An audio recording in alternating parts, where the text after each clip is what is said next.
Benjamin মায়ের সঙ্গে দেখা করার পর আরও যে সমস্ত মুক্তিযোদ্ধারা যুদ্ধ করছেন তাদের উদ্দেশ্যে মায়ের কাছে একটা বার্তা দিলেন। বললেন, আমি যা আছি তার জন্য আমি গর্বিত।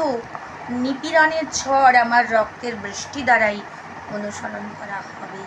ভাবতে পারছো কতটা সাহসী হলে এই কথা বলতে পারে? যে আমার জীবন দিতে পেরে আমি গর্বিত, আমার এই একক জীবন। আর এই মর্মান্তিক ঘটনাটাই উদ্বুদ্ধ করেছিল কবিতা লিখতে কবি ভারভারা রাওকে। এই কবি ভারভারা রাও উনিও কিন্তু সে সময় জেলবন্দি ছিলেন, মুক্তিযোদ্ধী।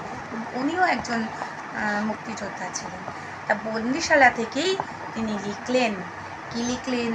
নিয়ম কানুন যখন সব